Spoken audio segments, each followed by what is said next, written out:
The single most catastrophic military intelligence failure in galactic history began with a filing error. Not a particularly dramatic filing error, mind you. Just the sort of mundane, bureaucratic mishap that would make a perfectly reasonable being question the fundamental nature of existence itself, wonder why they had chosen a career in interstellar conquest, and seriously consider taking up something more relaxing, like juggling live grenades. Commander Thrixian Bulwart of the Galactic Conquest Assessment Division had been having what he considered a rather pleasant morning. His coffee substitute was only mildly toxic, his hemorrhoids weren't acting up, and nobody had tried to assassinate him yet. By the standards of intergalactic bureaucracy, this constituted a practically perfect day. The sort of day that made him whistle cheerfully while reviewing planets marked for conquest, humming little tunes about the systematic destruction of civilizations. "Sir!" His assistant, a nervous creature called Plimpkin, whose species had evolved from what could only be described as anxious lint, burst through the door with all the grace of a startled refrigerator. Plimpkin had the unfortunate habit of absorbing stress through his pores, which meant that on particularly busy days he resembled a walking anxiety attack covered in what appeared to be cosmic dandruff. "The Earth assessment report is ready, sir. Fresh from the analysis department."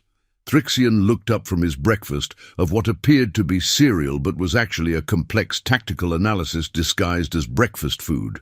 Each crunchy bit contained detailed information about planetary defenses, and the milk was a nutritional supplement that enhanced strategic thinking. It was the sort of breakfast that made ordinary cornflakes seem like a profound philosophical statement about the nature of simplicity. "Ah, excellent. The primitive mudball with the carbon-based bipeds, the ones who are supposedly still banging rocks together? That's the one, sir. According to our comprehensive analysis, they have no military capabilities whatsoever. No space fleet, no energy weapons, no defensive shields, no quantum torpedoes, no reality-bending devices, no interdimensional cannons, no time displacement artillery. They're still using chemical propulsion and metal projectiles." The commander nearly choked on his tactical cereal, sending bits of strategic analysis flying across his desk. "Metal projectiles? Are you telling me they're still throwing rocks at each other?" "Well, very small rocks, sir. Very fast small rocks that explode. But yes, essentially primitive rock-throwing technology. They haven't even figured out how to make rocks that exist in multiple dimensions simultaneously." What neither of them knew was that the report had been accidentally filed under harmless backwater planets suitable for recreational conquest, instead of planets that will absolutely ruin your day if you mess with them under any circumstances whatsoever. The original report, which contained observations like, "Warning, these beings have turned warfare into an art form.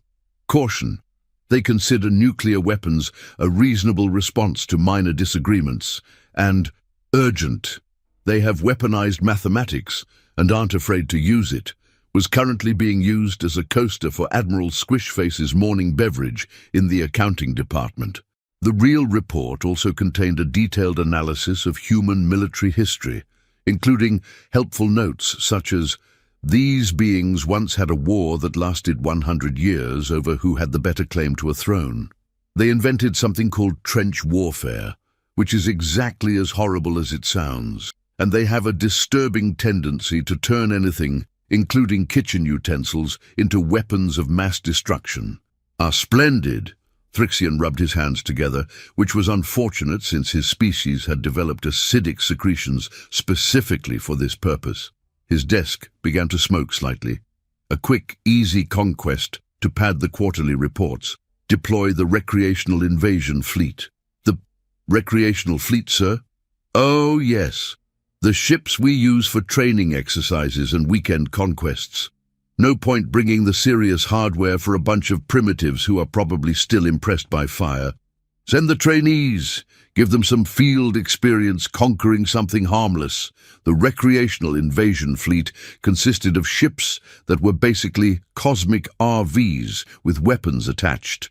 They were designed for comfort rather than combat, equipped with things like beverage dispensers, entertainment systems, and adjustable seating. The sort of vessels you'd take for a pleasant weekend of light conquering in the Outer Rim territories. Meanwhile, on Earth, Dr. Penelope Crankshaw was having the sort of morning that made her question her life choices, her career decisions, and her fundamental understanding of probability theory. As the head of the Department of Improbable Defense Scenarios, she spent her days planning for things that would never happen, preparing for contingencies that were statistically impossible, and developing responses to situations that existed only in the fevered imaginations of military strategists who had read too much science fiction. Her office was a testament to paranoid preparation. The walls were covered with charts labeled alien invasion probability matrices, interdimensional threat assessment protocols, and what to do when reality stops making sense. Her filing cabinets contained detailed plans for everything from invasion by sentient vegetables to attack of the bureaucratic nightmares to the day mathematics became hostile. Dr. Crankshaw! Her assistant, a perpetually caffeinated graduate student named Binkley Thornsworth, came running into her office with the sort of manic energy that suggested either a breakthrough discovery or a complete nervous breakdown. Binkley had been working on his dissertation about the psychological effects of preparing for impossible events for the past 7 years, and the irony of his situation was not lost on him. The space monitoring station just picked up something weird, and I mean weird, on a scale that breaks our existing weirdness classification system.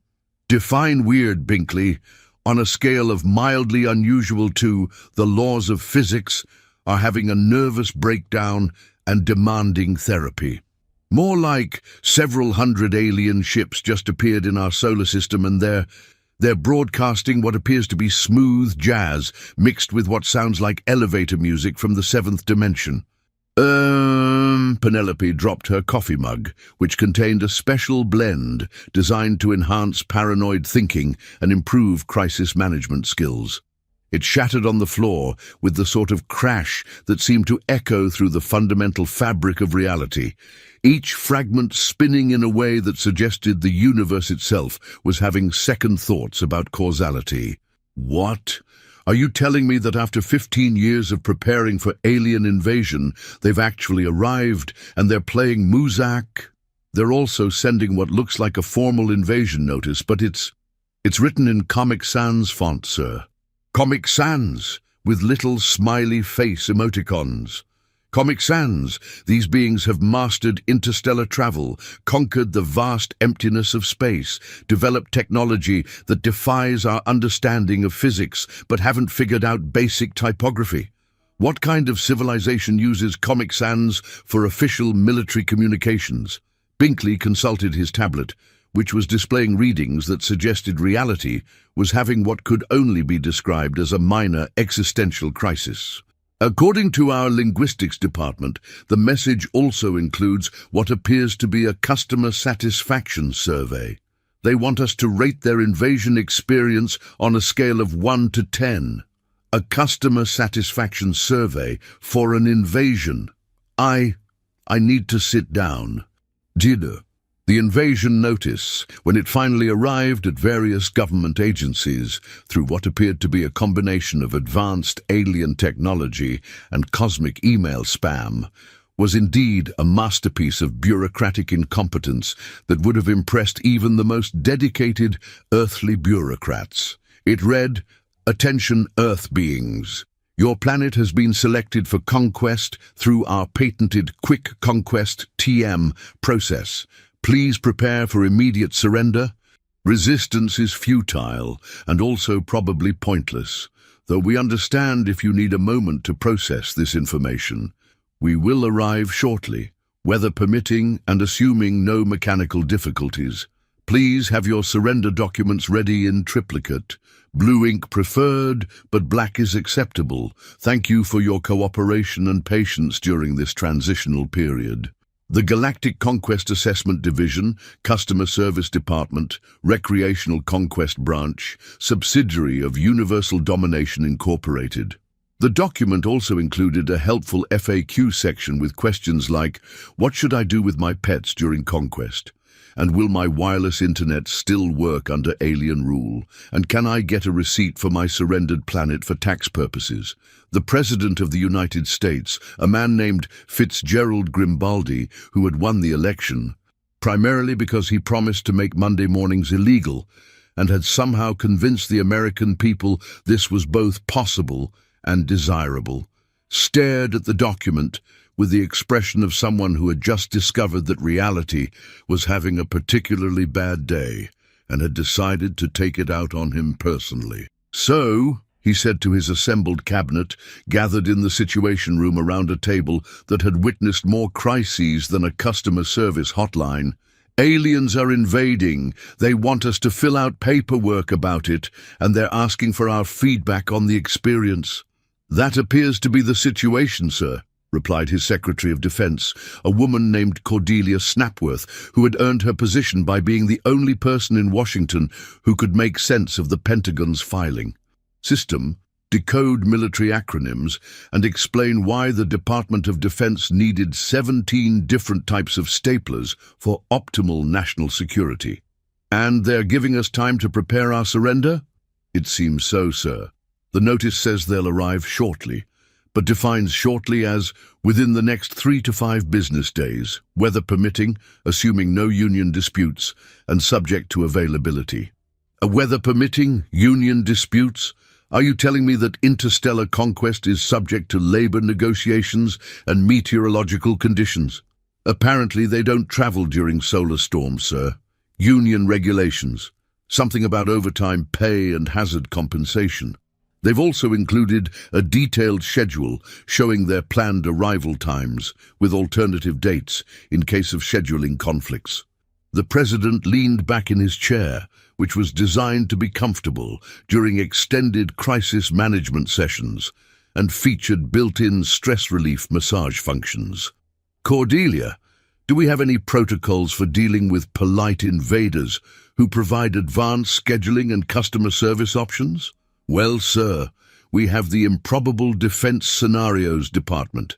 Dr. Crankshaw has been preparing for situations exactly like this for the past 15 years. She's developed contingency plans for everything from invasion by overly courteous aliens to attack of the bureaucratic space monsters. Get her here, now. And bring coffee, lots of coffee, the good coffee from the emergency reserves. Dr. Crankshaw, when summoned to the White House, arrived with 3 filing cabinets, a portable coffee machine, 17 different types of charts and graphs, a computer system that hummed ominously, and the sort of manic gleam in her eyes that suggested she had been waiting her entire career for this moment and was prepared to enjoy every second of it. Gentlemen, ladies, assorted government officials whose job descriptions probably never included alien invasion response, she announced, setting up her portable presentation screen with the efficiency of someone who had practiced this exact scenario approximately 437 times. Welcome to the most ridiculously prepared defense briefing in human history. She clicked to her first slide, which showed a cartoon alien waving a white flag while looking confused and slightly embarrassed. After years of planning for every conceivable invasion scenario, including several that violated the known laws of physics, we have inadvertently prepared for the one thing we never expected: aliens who are absolutely terrible at conquering planets. The Defense Secretary raised her hand like a student in a particularly strange classroom. How terrible are we talking, Dr. Crankshaw? Well, Penelope replied, consulting a chart that appeared to measure incompetence on a logarithmic scale. They've given us advance notice with scheduling flexibility. They're using what appears to be their weekend conquest fleet. They've provided customer service contact information, and they appear to have confused us with a completely different planet. According to our analysis of their transmission patterns, linguistic structure, and cultural references, they think we're still in the Bronze Age and are primarily concerned with whether we worship fire properly. The Bronze Age? But we have nuclear weapons. Nuclear weapons, space technology, global communication networks, computers that can think faster than most organic brains, and the ability to deliver pizza anywhere on the planet within 30 minutes. But according to their assessment, we're primitive beings who worship fire, are easily impressed by shiny objects, and have never figured out the wheel. The president rubbed his temples, which had begun throbbing with the sort of headache that suggested reality was becoming too complicated for normal human comprehension. "So, what do we do, Dr. Crankshaw?" "Doctor." Crankshaw grinned with the expression of someone who had been preparing for this exact question for 15 years and had at least 47 different answers ready. "We give them exactly what they expect, Mr. President.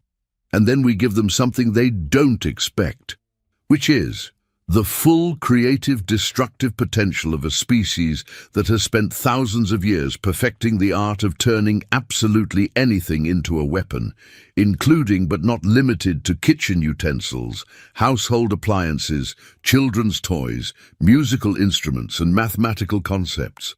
Dassault, the Galactic Conquest Assessment Division Fleet, commanded by Admiral Bloomington Flurb, a being whose name roughly translated to enthusiastic bureaucrat with delusions of military competence, approached Earth with all the confidence of beings who had never encountered a species that considered psychological warfare a recreational activity and had turned passive aggression into a form of martial art. Admiral Flurb had earned his position through a combination of bureaucratic persistence, the ability to fill out forms in 17 different languages, and what his superiors generously called creative interpretation of military regulations. He was the sort of commander who planned invasions with the same attention to detail that others used for organizing dinner parties, complete with seating charts and dietary restrictions for conquered populations. The fleet consisted of 12 recreational conquest vessels, each roughly the size of a small moon, but with the structural integrity of a particularly ambitious sandcastle and the defensive capabilities of a cosmic vacation resort. The ships were designed for comfort rather than combat, featuring things like observation decks, recreational facilities, gift shops, and food courts that served 27 different types of alien cuisine, including several that existed only in theoretical physics textbooks. "Sir," reported Navigation Officer Quibble, whose job title was actually Senior Directional Suggestion Coordinator, "we're approaching the target planet. Shall I begin the standard intimidation protocols?" "Absolutely. Remember, these are primitive beings who probably think fire is magic and are easily impressed by loud noises. A few impressive displays of our technology should have them begging for mercy and asking for autographs. The first impressive display consisted of projecting a holographic image of Admiral Flurb's face onto Earth's atmosphere, roughly 50 miles wide and visible from most continents. Unfortunately, the Admiral had chosen to do this while eating lunch, resulting in a massive projection of an alien slowly chewing what appeared to be a sandwich made of living tentacles, small purple creatures that squeaked when bitten, and what looked like cosmic lettuce that changed colors based on the emotional state of whoever was looking at it. In the Situation Room, President Grimbaldi watched the display with the sort of fascination usually reserved for traffic accidents and reality television shows. Is that alien eating something that's still moving and appears to be trying to escape? Yes, sir. Our xenobiologists are calling it the most disgusting lunch in the history of the universe and a violation of at least 14 laws of nature. And it's supposed to intimidate us? Apparently, sir. They're now broadcasting a message that roughly translates to tremble before our superior digestive capabilities and our ability to consume beings that exist in multiple dimensions simultaneously. Dr. Crankshaw was taking notes furiously on a tablet that seemed to be analyzing the psychological implications of interdimensional cuisine. This is perfect. They're so confident in their superiority that they're not even bothering to scout our actual capabilities. They're literally showing us their lunch and expecting us to surrender. "What's our response?" asked the president, who was beginning to understand why Dr. Crankshaw had seemed so excited about this situation. "We send them exactly what they expect from a primitive civilization, Mr. President. Binkley, initiate Operation Underestimate this." Operation Underestimate. This was a masterpiece of calculated incompetence that had taken Dr. Crankshaw's team 3 years to perfect. The response Earth sent back was a video message showing humans in crude costumes made of cardboard, aluminum foil, and what appeared to be kitchen utensils duct taped together in patterns that suggested either primitive art or a complete misunderstanding of how clothing was supposed to work. The humans in the video spoke in broken English, while holding signs that read, "We surrender," "Please don't hurt us with your scary sandwich," and "We will worship your superior digestive system." They also performed what appeared to be a primitive dance involving a lot of jumping around and making noises that sounded like a combination of fear and confusion. The video included helpful subtitles that translated the human responses as things like, "Oh, great sky beings, we are impressed by your ability to eat things that shouldn't exist," and "Please accept our offering of shiny rocks and primitive fire-making tools." Admiral Flurb watched the transmission with the satisfaction of someone whose lunch had been properly appreciated by an entire planet. Perfect. They're even more primitive than the report suggested. They think my lunch is a demonstration of cosmic power, navigation, set course for the primary population center. We'll accept their surrender and be home in time for dinner and the evening entertainment program. "Sir," interrupted Science Officer Blimp, whose actual job description was professional questioner of obviously bad ideas, "shouldn't we conduct a proper planetary survey first? Standard protocols require at least 47 different types of scans, a cultural assessment, a geological survey, a biological analysis, and a comprehensive review of local customs and dietary restrictions." "Nonsense, Blimp. Look at them. They're practically cowering. They think my lunch is a weapon of mass destruction. What could possibly go wrong with conquering a species that's impressed by sandwich technology?" The answer to that question was currently being prepared in a secret facility buried 3 miles beneath the Nevada desert, in a location so classified that it didn't officially exist and could only be found by people who had security clearances that were themselves classified. The facility, known only as the place where we keep the really weird stuff, had been working on something called Project Surprise for the past 15 years. Project Surprise was the result of giving Dr. Mordecai Crank Blast, Penelope's cousin, and the sort of scientist who made other scientists nervous and question their career choices, unlimited funding, and a mandate to prepare for the absolutely impossible. Mordecai was the kind of researcher who looked at the laws of physics and saw them as more like polite suggestions than actual rules. "Penelope," he called over the intercom system that connected his underground laboratory to the outside world. "Are you sure this is the right approach? I mean, we could just use conventional weapons, nuclear missiles, laser cannons, electromagnetic pulse devices, the usual planet defense arsenal." "Mordecai, my dear cousin." "Doctor." Crankshaw replied through the communication system, "Conventional weapons are for conventional invasions. These aliens are expecting Bronze Age humans who worship fire and are impressed by shiny objects. Let's give them something from the thoroughly confused age instead." The thoroughly confused age?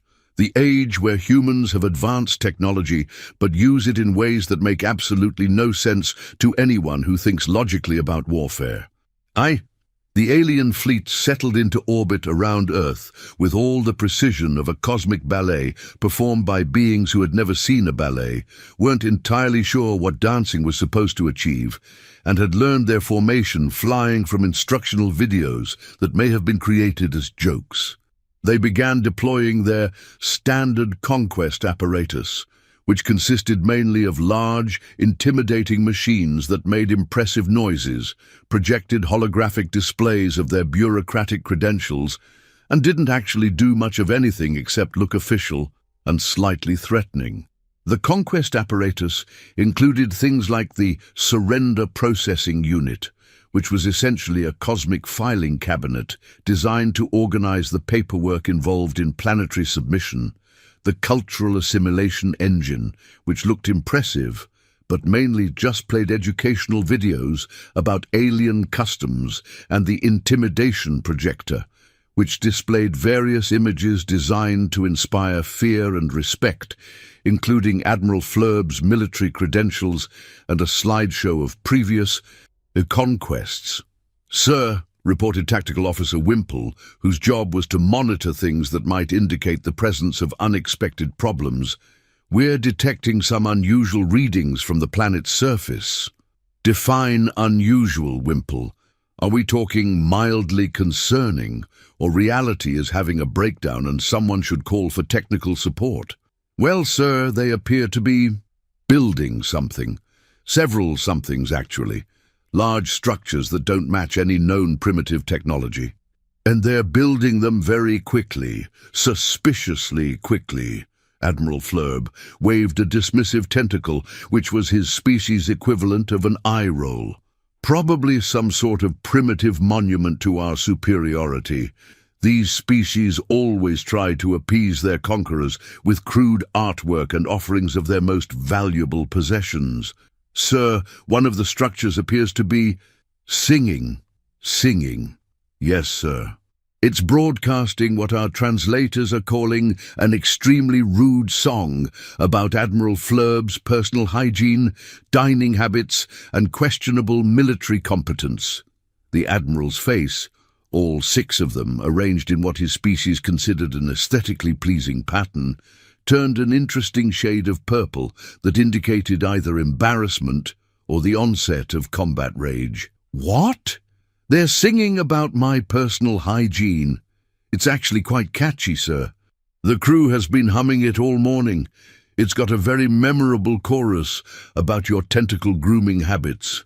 Dr. Crankshaw, monitoring the alien communications from her command center, which had been converted from a facility originally designed to track weather patterns and was now dedicated to tracking patterns of alien confusion, was practically vibrating with excitement. "They're taking the bait. They think we're building monuments to them. Binkley, initiate Phase 2 of Operation Creative Confusion." Phase 2 involved the sudden appearance of what appeared to be a massive golden pyramid in the middle of the Sahara Desert. The pyramid, roughly the size of Manhattan and constructed from materials that seemed to shift between existing and not existing depending on the angle of observation, began slowly rotating while playing what sounded like a cosmic mariachi band, having an argument with a digital theremin while accompanied by a choir of beings who existed only in theoretical mathematics. The pyramid also projected holographic messages in 17 different languages, including several that hadn't been invented yet, and at least one that existed only as a mathematical concept. The messages included helpful information like, "Welcome to Earth, please mind the gap between dimensions," and "This is a no parking zone for interdimensional vehicles," and "Have you tried turning your invasion off and back on again?" "Sir," Navigation Officer Quibble reported with increasing panic that made his voice rise to frequencies that hurt most beings' ears. "That structure just appeared, out of nowhere, and it's doing something to our sensors." "Doing what, exactly?" "They're showing us reruns of something called The Price is Right, but dubbed in a language that doesn't exist and featuring contestants that appear to be mathematical equations trying to win prizes that violate the known laws of physics." Admiral Flurb was beginning to experience what military tacticians call the growing realization that things are not going according to plan and may in fact be going according to someone else's plan entirely. This is impossible. Our intelligence reports clearly stated that these beings are primitive. They don't even have faster-than-light travel. Sir, Science Officer Blimp said quietly, perhaps we should consider the possibility that our intelligence reports were incomplete, or possibly written by someone who had never actually visited this planet. Incomplete? These beings can't even achieve faster-than-light travel. How could they possibly... He was interrupted by the sudden appearance of what appeared to be a giant rubber duck in orbit around the moon. The duck, which was roughly the size of Rhode Island and appeared to be made of materials that existed in at least 4 dimensions simultaneously, began quacking at a frequency that made the alien ship's hull plating vibrate in harmony and caused several crew members to start dancing involuntarily. The duck was also broadcasting radio signals that, when translated, appeared to be a comprehensive critique of the alien fleet's invasion strategy, including helpful suggestions for improvement and a detailed analysis of their tactical weaknesses. The critique was delivered in the voice of what appeared to be a very polite but slightly condescending cosmic entity with experience in interstellar conflict resolution.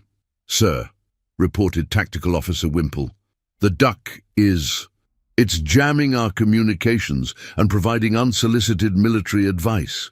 A duck is jamming our communications and offering tactical suggestions? A giant rubber duck, sir, and it appears to be smiling at us. Also, it's asking if we'd like to participate in a customer satisfaction survey about our invasion experience so far." Dr. Crankshaw was now fully in her element, operating from a command center that looked like the result of combining a military installation with a theme park and a university research facility. "Gentlemen, Phase 3, deploy the confusion protocols and activate the interdimensional bewilderment engine." What happened next violated several laws of physics, at least 3 treaties governing the reasonable use of interdimensional technology, and probably a few regulations about noise pollution. The entire Pacific Ocean began to glow with a soft, pulsing light that somehow managed to be both soothing and deeply unsettling, like a cosmic lava lamp filled with liquefied anxiety. The glow formed patterns that, when viewed from space, spelled out a message in perfect galactic standard, complete with proper punctuation and footnotes. "Hello there, alien friends. Would you like to know more about our extended warranty program? We offer comprehensive coverage for planetary defense systems, reality stabilization services, and interdimensional customer support. Call now and receive a free consultation on your invasion strategy." The message also included a toll-free number and a website address for more information. "Sir," all 3 of Admiral Flurb's senior officers said simultaneously, which created an echo effect that made their panic sound like a cosmic chorus of confusion. "This is not in any of our contingency plans." "I can see that, gentlemen. But surely there's a logical explanation for..." The logical explanation was interrupted by the sudden appearance of the International Space Station, which had been secretly retrofitted with what Dr. Crankblast called the ultimate confusion engine, and what NASA had officially designated as Project Why Not. The station began broadcasting a signal that caused every alien ship's computer to display an endless loop of humans doing something called the Macarena, while reciting the periodic table backward in ancient Sanskrit and providing detailed instructions for assembling furniture that didn't exist. The signal also included subliminal messages encouraging the aliens to question their life choices, consider career alternatives, and think about whether conquest was really the best use of their time and energy. "Sir," reported Communication Officer Flibble, "our computers they're trying to join in." "Join in what?" "The dancing, sir. Our navigation computer just requested permission to do something called the electric slide, and our weapons system is asking for lessons in what appears to be called breakdancing. Also, our food replicator has started producing what it claims are traditional Earth celebration foods, but they appear to be sandwiches that exist in multiple dimensions and taste like the concept of happiness. Admiral Flurb sat down heavily in his command chair, which was designed to be comfortable during extended crisis management sessions and was equipped with built-in stress relief systems that were currently working overtime. This is impossible. We're dealing with primitives who think metal projectiles are advanced technology. Sir, Science Officer Blimp said carefully, perhaps our definition of primitive needs some adjustment. These beings appear to have weaponized confusion, militarized customer service, and turned reality itself into a tactical advantage. The adjustment came in the form of Phase 4, which involved the sudden activation of what appeared to be a massive disco ball in the asteroid belt. The disco ball, constructed entirely from decommissioned satellites, space debris, and what NASA proudly called creative engineering and really good duct tape, began reflecting sunlight in patterns that somehow managed to make every alien crew member feel inexplicably nostalgic for a childhood they'd never had, homesick for a planet they'd never visited, and emotionally attached to relatives who existed only in theoretical possibility. "Sir," reported Navigation Officer Quibble, "I'm experiencing emotions I don't understand. I feel homesick for a planet I've never visited and nostalgic for memories I'm pretty sure I never had. I keep thinking about my grandmother's cooking," added Tactical Officer Wimple, "but my species doesn't have grandmothers. We reproduce through bureaucratic committee and administrative paperwork." "I'm having flashbacks to a childhood pet," reported Communication Officer Flibble, "but my species doesn't keep pets. We consider emotional attachment to other beings a form of mental illness." Dr. Crankshaw, monitoring the psychological effects of the disco ball from her command center, made a note in her research journal. Note to self: interdimensional nostalgia be more effective than expected. Recommend adding sad country music and home movies for enhanced emotional manipulation effect. Admiral Flurb, meanwhile, was having what could only be described as a comprehensive nervous breakdown combined with an existential crisis and a profound questioning of everything he had ever believed about the nature of reality. "This is madness. How can a primitive species be doing this to us?" "Sir," Science Officer Blimp said gently, "perhaps we should consider the possibility that they're not as primitive as we thought. Perhaps they're actually quite advanced, but in ways that we don't understand or recognize." "But the reports, the intelligence assessments, they clearly stated that these beings were harmless primitives who worship fire and are easily impressed by shiny objects." "Sir, when was the last time you actually read one of those reports? The complete reports, not just the executive summaries?" The Admiral paused, which created a moment of silence that seemed to stretch across the vast emptiness of space and echo with the sound of bureaucratic incompetence. "Well, that is to say, Plimpkin always gives me the executive summary during our morning briefings. Sir, Plimpkin is a glorified filing clerk whose species evolved from lint. He reads reports by absorbing the paper they're printed on and digesting the information through his digestive system. He's essentially getting his intelligence briefings through cosmic indigestion." The horrible truth was beginning to dawn on Admiral Flurb like a cosmic sunrise of incompetence. You're saying we've based our entire invasion strategy on intelligence reports that were literally eaten by a being made of nervous lint and processed through an alien digestive system? That would appear to be the case, sir.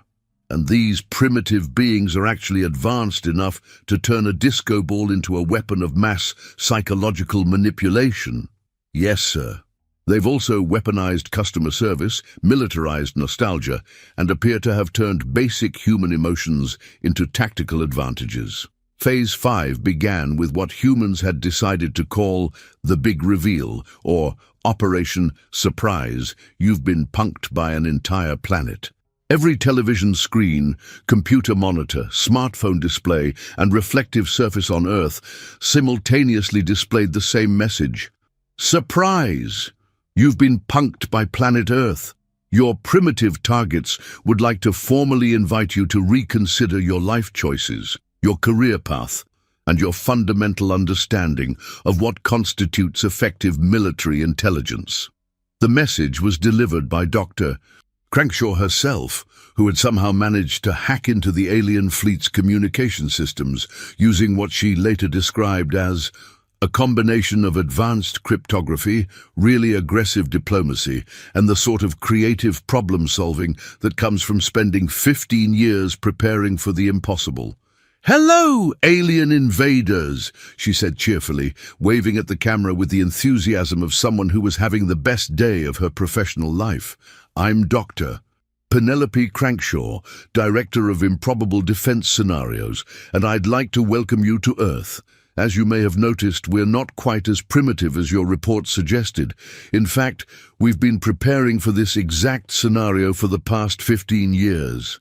Admiral Flurb stared at the screen in horror that bordered on the cosmic. "This is impossible. Our intelligence clearly stated." "Your intelligence, Doctor," Crankshaw continued with the patient tone of someone explaining something very simple to someone very confused, "was based on a filing error. The real Earth assessment report is currently being used as a coaster in your accounting department. The report you actually read was for a completely different planet, a planet that, incidentally, was conquered by a species of sentient mushrooms 3 years ago because they were actually primitive and easily impressed by shiny objects. But you're using metal projectiles." "Oh, we are!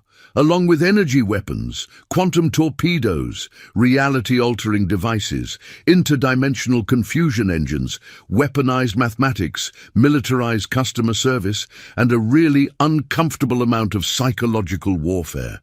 You see, we've had thousands of years to perfect the art of creative destruction. We've turned warfare into a form of entertainment, conflict resolution into an art form, and apparently we've managed to turn a simple misunderstanding into the most entertaining afternoon we've had in decades." The proof of this statement came in the form of Phase 6, which involved the sudden appearance of what appeared to be a massive popcorn machine in Earth's orbit. The machine, constructed from repurposed military satellites, space debris, and powered by what NASA called concentrated human stubbornness and really good engineering, began producing actual popcorn that somehow managed to spell out insults in 17 different languages as it drifted through space. The popcorn formed messages like, "Your mother was a hamster and your father smelt of elderberries" in ancient galactic, "Have you considered a career change" in Universal Standard, and "This is what happens when you don't read the fine print" in what appeared to be mathematical poetry. "Sir," reported Navigation Officer Quibble, "the popcorn it's insulting our mothers, questioning our career choices, and providing unsolicited life advice." Now, how can popcorn insult our mothers and provide life advice? Very creatively, sir. And in rhyme. Also, it appears to be offering coupons for something called interstellar therapy services. Dr. Crankshaw's broadcast continued. "Now, we could destroy your fleet right now. We have the technology, the weapons, the creative engineering skills, and frankly, the overwhelming urge to show off. We've been preparing for this scenario for 15 years, and we've developed responses to everything from polite invasion to aggressive bureaucratic conquest to attack of the really confused aliens who didn't do their homework. But instead," she continued, "we're going to give you a choice. You can either turn around and go home with a complimentary gift basket and our sincere apologies for the confusion, or you can stick around and find out what phases 7 and 8 involve." "Indeed, what do phases 7 and 8 involve?" Admiral Flurb asked his crew, with the tone of someone who really didn't want to know the answer, but felt professionally obligated to ask. "Sir," Science Officer Blimp said quietly, "I don't think we want to know.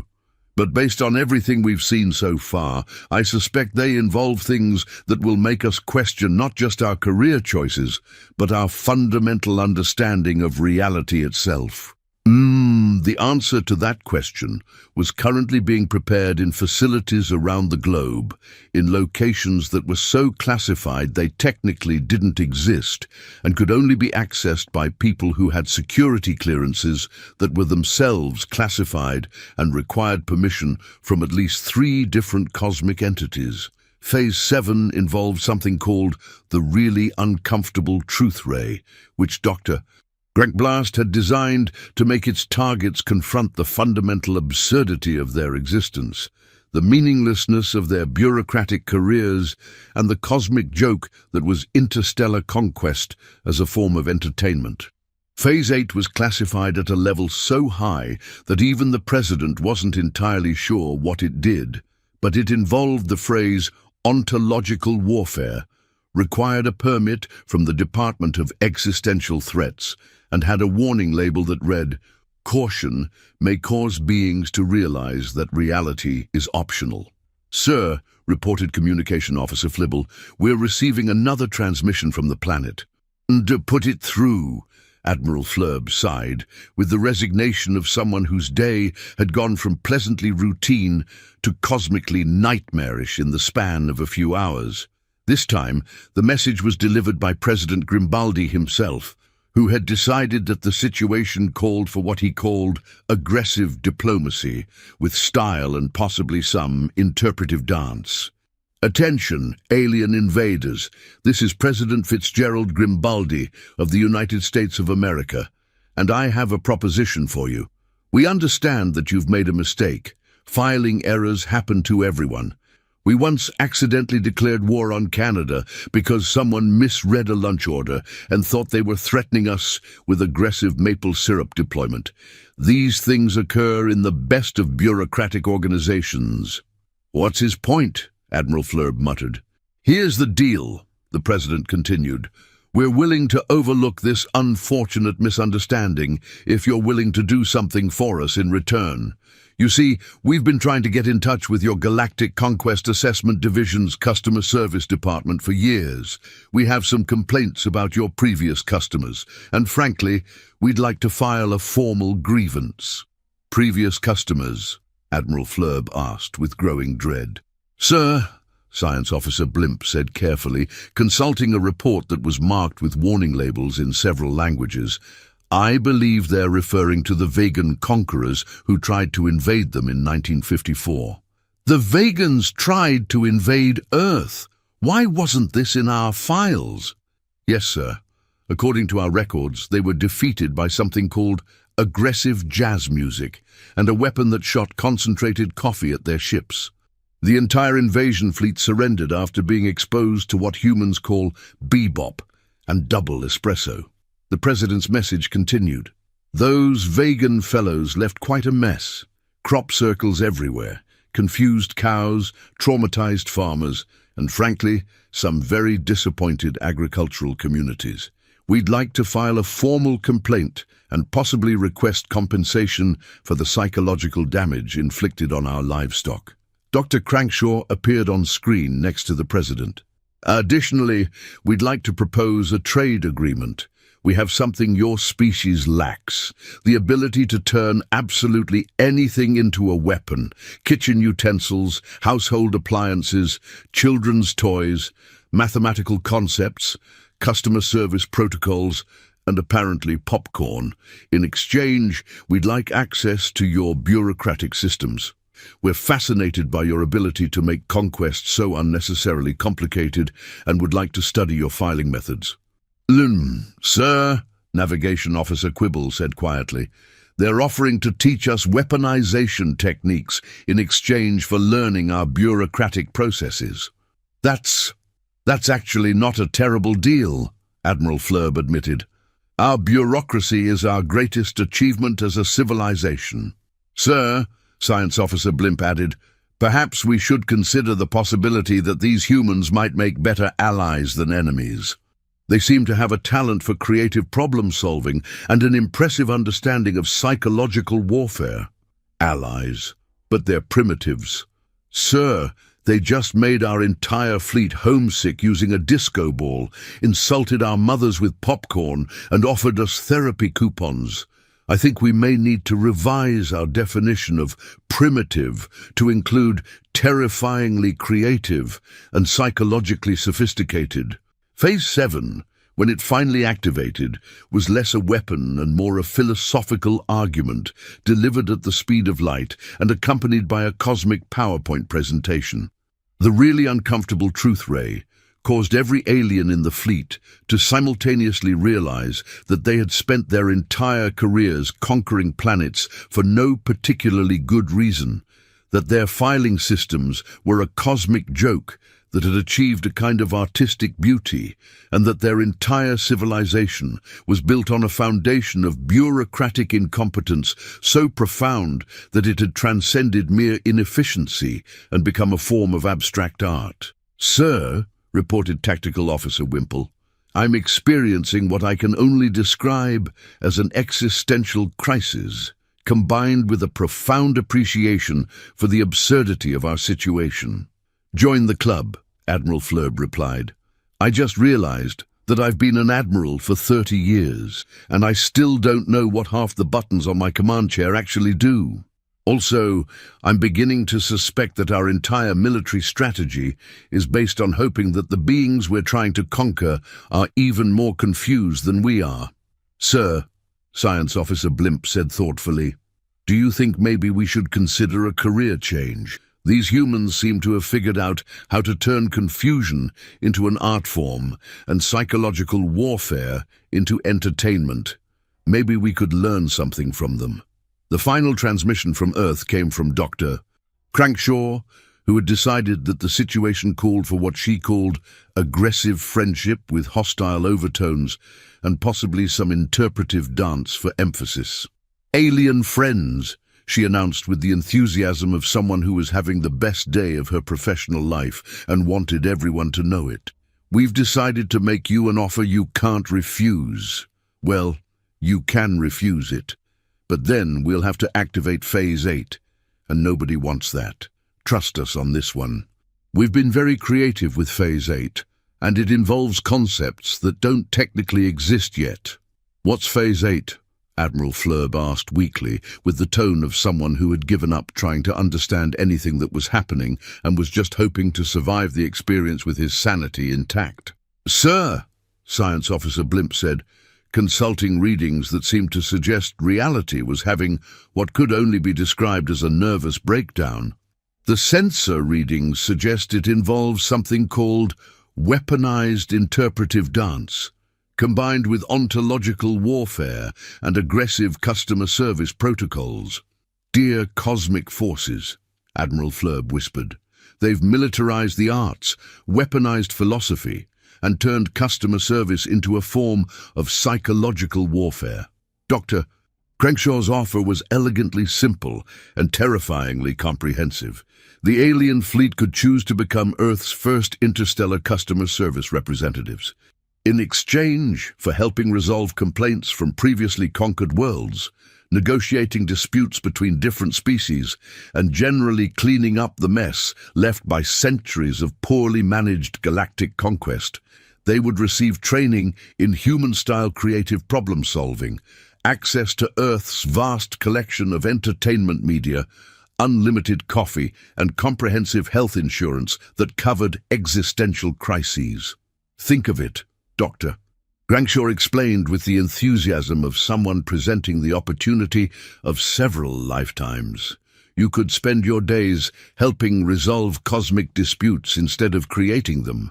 Plus, we'll throw in unlimited access to our coffee, which our analysis suggests is approximately 47 times more effective than your current stimulant beverages, and our entertainment systems, which include something called Netflix that contains more content than your entire species could consume in 3 lifetimes. Mein Tim." The offer also included comprehensive training in human psychology, creative problem-solving techniques, the art of turning any situation into a learning experience, and advanced courses in how to make friends and influence cosmic entities. and customer service as a form of diplomatic warfare. Additionally, Dr.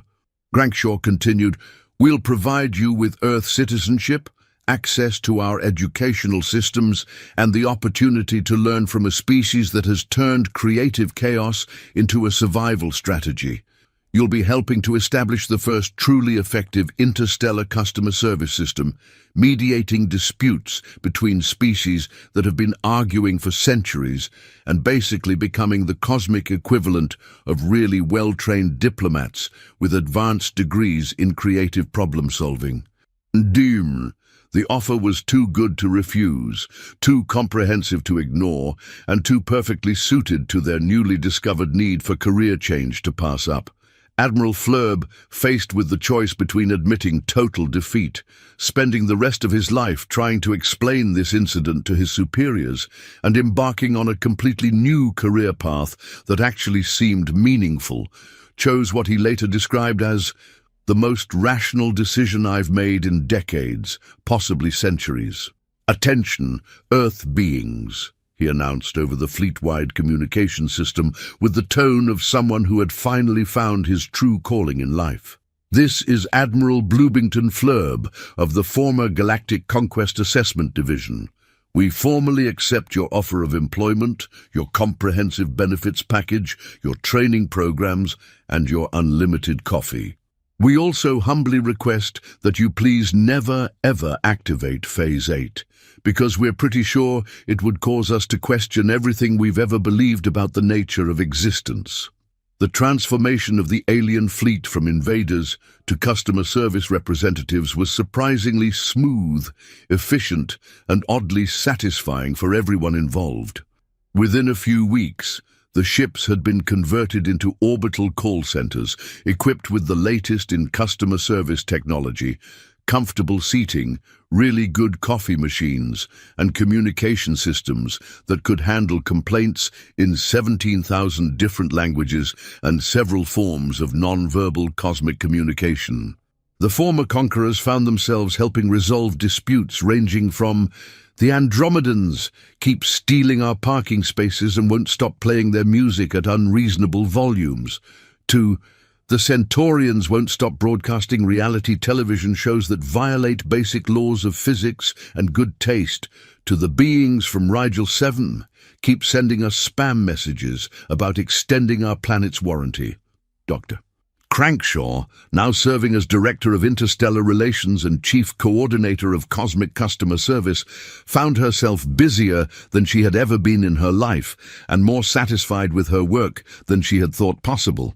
You know, Binkley, she said to her assistant, who had been promoted to Deputy Director of Impossible Situations, when I started planning for improbable defense scenarios, I never imagined we'd end up running the galaxy's most successful customer service operation.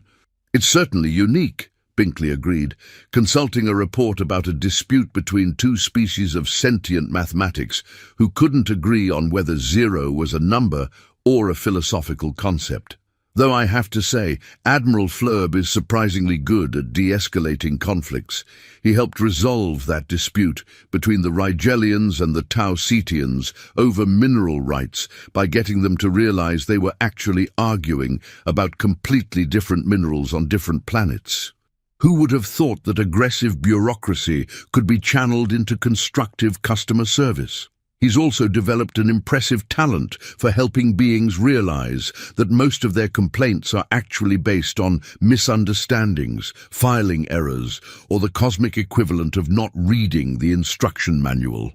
The success of the Earth Alien Customer Service Initiative quickly became known throughout the galaxy through what could only be described as the fastest and most effective word-of-mouth marketing campaign in cosmic history. Other species began requesting similar arrangements, and within a year, Earth had become the unofficial mediation center for interstellar disputes, the go-to location for cosmic customer service, and the first planet to turn defensive warfare into a profitable service industry. The former invasion fleet had been transformed into a network of problem-solving specialists who could handle everything from territorial disputes to philosophical disagreements to complaints about poor service from other customer service departments. They had become, in essence, the customer service department for customer service departments, the ultimate meta-solution to the universal problem of poor conflict resolution. President Grimbaldi, in his year-end address to the United Nations and broadcast throughout the galaxy, summed up the situation with characteristic style and a profound appreciation for the absurdity of the entire affair. Ladies and gentlemen, beings of all species and dimensional configurations, we have successfully turned an alien invasion into a customer service opportunity, a potential planetary conquest into the galaxy's premier conflict resolution center, and a filing error into the foundation of interstellar diplomacy. I'm not sure what this says about humanity, but I'm pretty sure it's something uniquely ridiculous and surprisingly effective. Dr.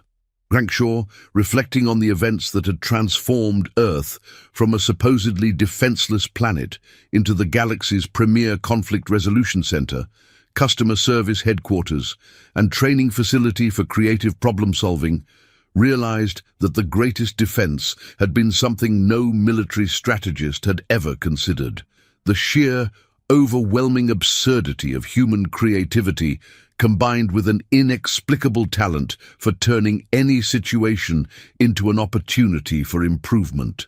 Admiral Flurb, now known as Customer Service Supervisor Flurb, and holder of advanced degrees in human psychology, creative conflict resolution, and advanced coffee appreciation, had adapted to his new role with surprising enthusiasm and a level of job satisfaction he had never experienced during his military career. "You know," he told his former crew during their weekly team meeting, which was now held in a comfortable conference room with really good coffee and snacks that didn't violate any laws of physics, "I never realized how satisfying it could be to actually help people instead of conquering them. It turns out that solving problems is much more interesting than creating them. Plus," added former science officer Blimp, now director of interdisciplinary problem analysis, "the coffee really is exceptional. The working conditions are vastly superior to military service, and we're actually making a positive difference in the galaxy. Who knew that customer service could be more fulfilling than conquest?" And, noted former navigation officer Quibble, now senior coordinator of interstellar complaint resolution, "We get health insurance that covers existential crises, vacation time, and educational opportunities.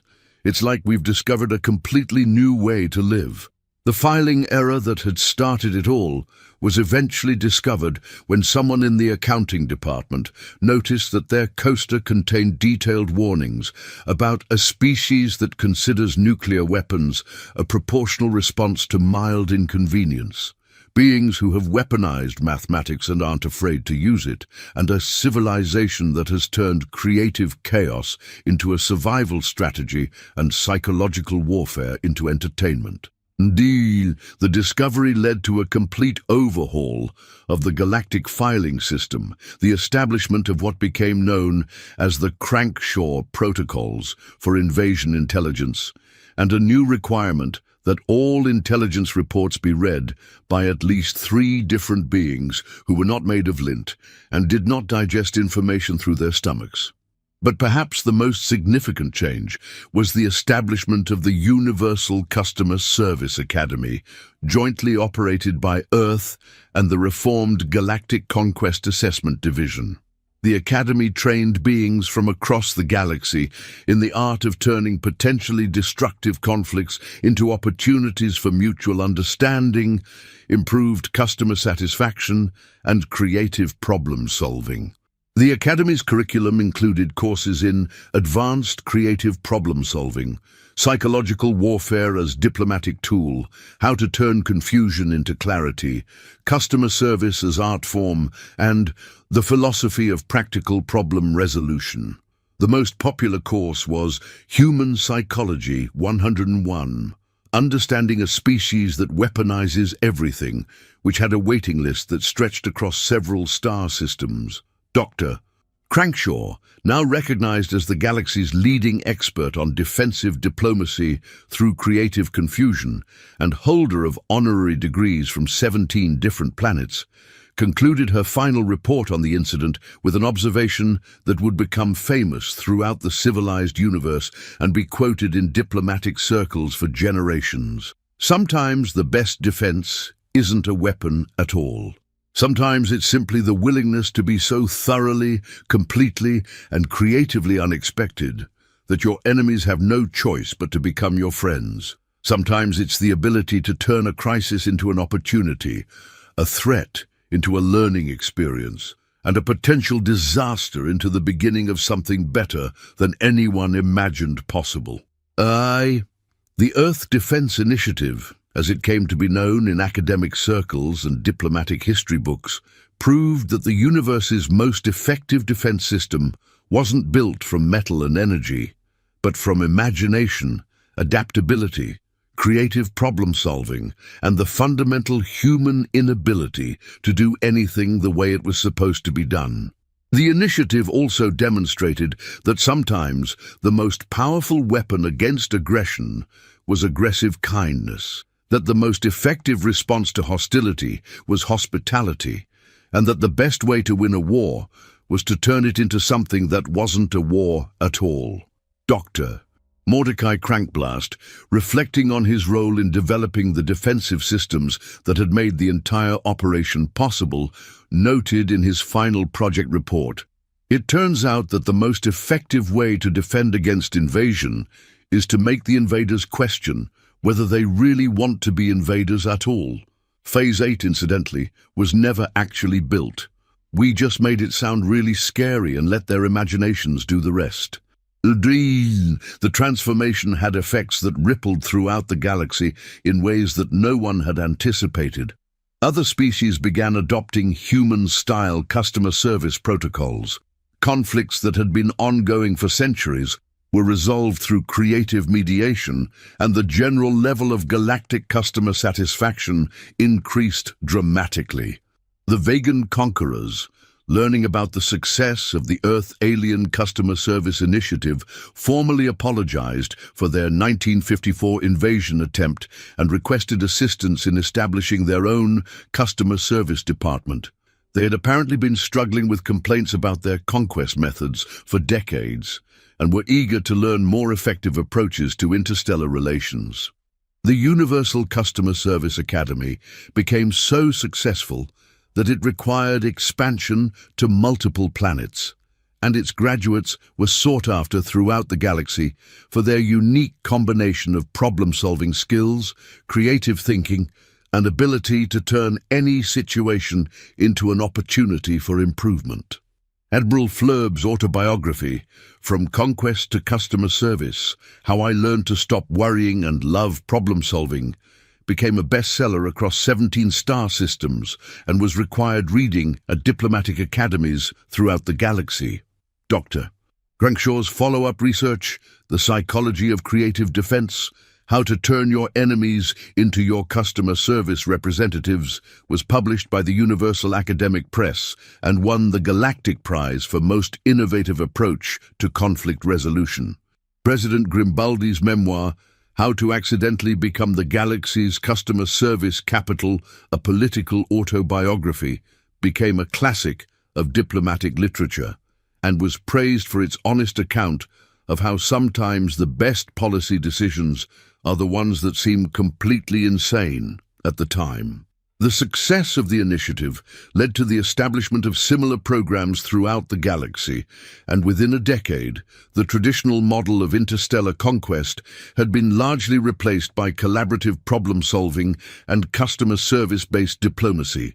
Earth became known throughout the galaxy not as a primitive backwater planet, but as the birthplace of creative diplomacy, the home of innovative conflict resolution, and the place where beings from across the universe came to learn how to turn problems into opportunities. The Department of Improbable Defense Scenarios was renamed the Department of Creative Diplomatic Solutions and became one of the most sought-after consulting organizations in the galaxy.